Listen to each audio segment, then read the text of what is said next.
നമസ്കാരം. മലയാളി വാർത്തയിലേക്ക് സ്വാഗതം. ഈ നിമിഷം വരുന്ന ഏറ്റവും പ്രധാനപ്പെട്ട വാർത്തയിലേക്ക് പോവുകയാണ്. മുഖ്യമന്ത്രിയുടെ മകൾ ഉൾപ്പെട്ട മാസപ്പടി കേസിൽ CMRL ഉദ്യോഗസ്ഥരെ ചോദ്യം ചെയ്യാൻ ഒരുങ്ങുകയാണ് എൻഫോഴ്സ്മെന്റ് ഡയറക്ടറേറ്റ്. നാളെ തന്നെ ഹാജരാകണമെന്നാവശ്യപ്പെട്ട് CMRL ഉദ്യോഗസ്ഥർക്ക് ED നോട്ടീസ് നൽകി കഴിഞ്ഞു. കൊച്ചിയിലെ ഓഫീസിൽ ഹാജരാകാനാണ് നോട്ടീസിൽ നിർദ്ദേശം നൽകിയിരിക്കുന്നത്. ഫിനാൻസ് ചുമതലയുള്ള ഉദ്യോഗസ്ഥനെയാണ് നാളെ ചോദ്യം ചെയ്യലിന് വിളിപ്പിച്ചിട്ടുള്ളത്. പിണറായി വിജയന്റെ മകൾ വീണ വിജയനും അവരുടെ സോഫ്റ്റ്വെയർ സ്ഥാപനമായ എക്സാലോജിക്കിനും കരിമണൽ കമ്പനിയായ CMRLൽ നിന്ന് ഇല്ലാത്ത സേവനത്തിന് 1,72,00,000 രൂപ നൽകിയെന്നായിരുന്നു ആദായ നികുതി സെറ്റിൽമെന്റ് ബോർഡിന്റെ കണ്ടെത്തൽ. ഇതുകൂടാതെ ലോൺ എന്ന നിലയിലും വീണയ്ക്ക് പണം നൽകിയിരുന്നു. ഇക്കാര്യത്തിൽ കേന്ദ്ര സീരിയസ് ഫോർഡ് ഇൻവെസ്റ്റിഗേഷൻ ഓഫീസും അന്വേഷണം തുടരുന്നതിനിടയിലാണ് ED അന്വേഷണം നടത്തുന്നത്. വീണ വിജയൻ, എക്സാലോജിക് കമ്പനി, CMRL, പൊതുമേഖലാ സ്ഥാപനമായ KSIDC എന്നിവരാണ് നിലവിൽ അന്വേഷണ പരിധിയിൽ ഉള്ളത്. CMRLുമായുള്ള സാമ്പത്തിക ഇടപാടിന് പുറമെ വീണ വിജയന്റെ സ്ഥാപനം നടത്തിയ മറ്റ് സാമ്പത്തിക ഇടപാടുകളും പരിശോധിക്കുമോ എന്ന വ്യക്തമല്ല.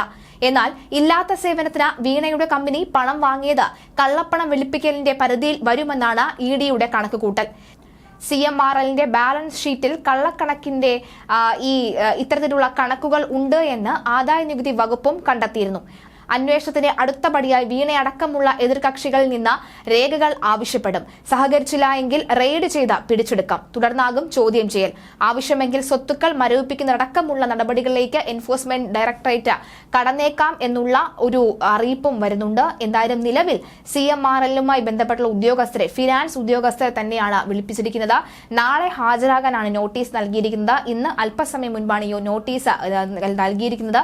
എന്തായാലും നാളെ ഹാജരാകുമോ ഇല്ലയോ എന്ന് കണ്ടറിയേണ്ടതുണ്ട്. അവസാന നിമിഷത്തിൽ ഒരു പക്ഷേ വല്ല സാധാരണഗതിയിൽ അങ്ങനെയാണല്ലോ, EDയുടെ നോട്ടീസ് വരികയും അതിൽ നോട്ടീസിന്റെ പിന്നാലെ തന്നെ താങ്കൾക്ക് വരാനുള്ള ബുദ്ധിമുട്ടുണ്ട് എന്ന് പറഞ്ഞുകൊണ്ട് തിരിച്ചൊരു നോട്ടീസ് അയക്കുകയും ഒക്കെ ചെയ്യുന്നൊരു സ്ഥിതിവിശേഷം ഇതിന് മുൻപും കേരള രാഷ്ട്രീയം പലതരത്തിൽ പല കേസുകൾ കണ്ടിട്ടുണ്ട്. അതുകൊണ്ട് തന്നെ CMRL ഉദ്യോഗസ്ഥർക്ക് നോട്ടീസ് നൽകിയിട്ടുണ്ട്. നാളെ ഹാജരാകണമെന്ന് പറയുന്നുണ്ട്. കൊച്ചിയിലെ ഓഫീസിലെത്തി ചോദ്യം ചെയ്യൽ ഹാജരാകണമെന്ന് പറയുന്നുണ്ട്. പക്ഷേ നാളെ ഇവർ ഹാജരാകുമോ ഇല്ലയോ എന്ന് കണ്ടറിയേണ്ടതുണ്ട്.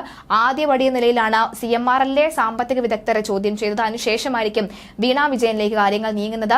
രേഖകൾ ലഭിക്കണം, അല്ലെങ്കിൽ രേഖകളെല്ലാം തന്നെ ഹാജരാക്കണമെന്നായിരിക്കും. ഇതിനെന്തെങ്കിലും ഒരു വീഴ്ച സംഭവിച്ചാലാണ് റെയ്ഡ് അടക്കമുള്ള കാര്യങ്ങളിലേക്ക് ഒരുപക്ഷെ ED സംഘം എത്തിച്ചേരുക.